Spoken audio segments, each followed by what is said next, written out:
सूर्य नमस्कार। सूर्य पृथ्वी पर रहने वाले सभी जीवों के लिए ऊर्जा का स्रोत है। सूर्य नमस्कार हमारे शरीर का संपूर्ण और संतुलित विकास करता है, मन को एकाग्र और बुद्धि को कुशाग्र करने में मदद करता है।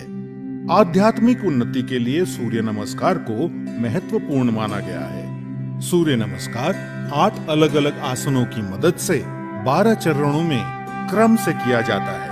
सूर्योदय और सूर्यास्त के समय इसे करना ज्यादा फायदेमंद होता है।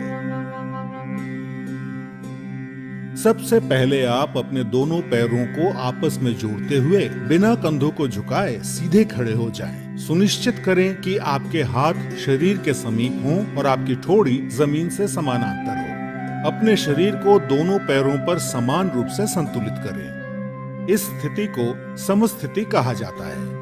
पहले चरण को करने के लिए सांस लेते हुए अपने दोनों हाथों को आपस में जोड़ें और अपनी छाती के समीप नमस्कार मुद्रा में ले आएं। इसे प्रणाम आसन कहा जाता है। अब सांस छोड़ें। दूसरे चरण में धीरे धीरे सांस अंदर लेते हुए अपने शरीर को कमर से ऊपर की ओर खींचें और अपने दोनों हाथों को अपने सर के ऊपर ले जाते हुए अपने सर और कमर को पीछे की ओर झुकाएं। अपनी टांगें सीधी रखें। इस आसन को हस्तोत्तनासन कहा जाता है। अब तीसरे चरण के लिए धीरे धीरे सांस छोड़ते हुए अपने शरीर को आगे की ओर तब तक झुकाएं जब तक आपकी दोनों हथेलियां आपके पैरों के दोनों तरफ जमीन को छू न लें। ध्यान रखें कि नीचे झुकते समय आपकी भुजाएं और सर एक ही साथ में हो। इस आसन को पादहस्तासन कहा जाता है। चौथे चरण को करने के लिए एक गहरी सांस अंदर लें और अपने दाएं पैर को पीछे की ओर ले जाएं और अपने घुटने को जमीन पर सटा कर रखें। सुनिश्चित करें कि आपका दायां पैर पंजों पर हो, आपका बायां पैर का घुटना 90 डिग्री पर हो, दोनों हथेलियां जमीन पर हों, आपके कूल्हे नीचे और ठोड़ी ऊपर की ओर हो। इस आसन को अश्व संचालन आसन कहते हैं।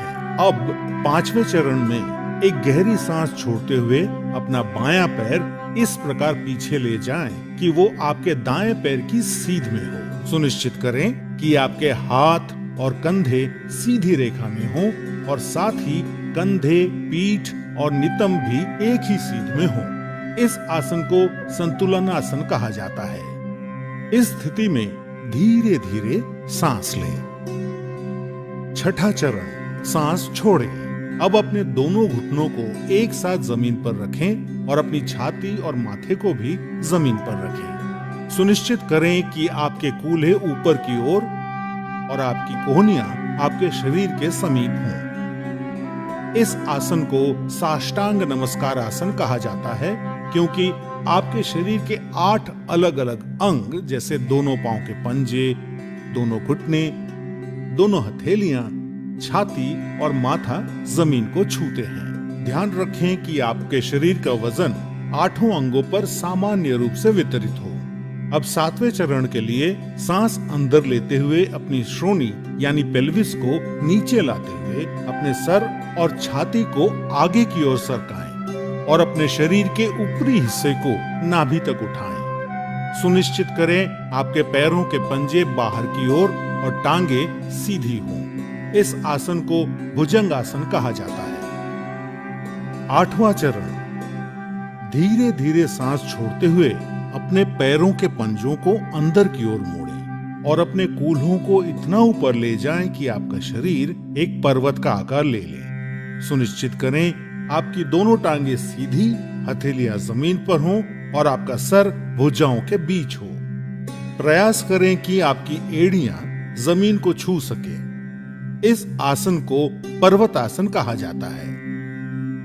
9वें चरण के लिए अपने कूल्हों को नीचे लाएं और सांस लेते हुए दाहिने पैर को आगे लाएं और अपने बाएं पैर के घुटने को जमीन पर रखते हुए पुनः अश्व संचालन आसन में आ जाएं। 10वें चरण में अपना बायां पैर भी आगे लाएं और सांस छोड़ते हुए पुनः पादहस्तासन में आ जाएं। 11वां चरण, अब धीरे धीरे सांस अंदर लेते हुए अपने शरीर को सीधा करते हुए अपने दोनों हाथों को ऊपर की ओर ले जाएं और पुनः हस्तोत्तनासन में आ जाएं। सुनिश्चित करें कि ऊपर आते समय आपकी भुजाएं और सर साथ में ऊपर आए। 12वां चरण, धीरे धीरे सांस छोड़ते हुए पुनः प्रणाम आसन में सीधे खड़े हो जाएं। अब इस पूरे अनुक्रम को अपने बाएं पैर से दोहराएं।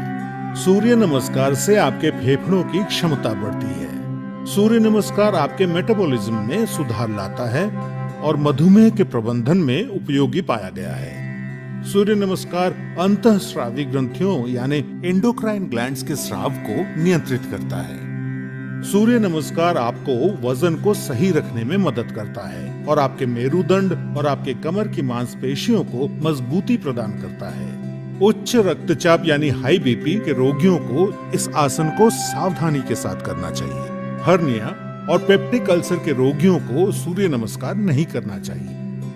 सायटिका, सर्वाइकल स्पॉन्डिलाइटिस और अक्यूट आर्थराइटिस के रोगियों को भी सूर्य नमस्कार नहीं करना चाहिए। महिलाओं को मासिक धर्म के समय और गर्भावस्था में सूर्य नमस्कार नहीं करना चाहिए।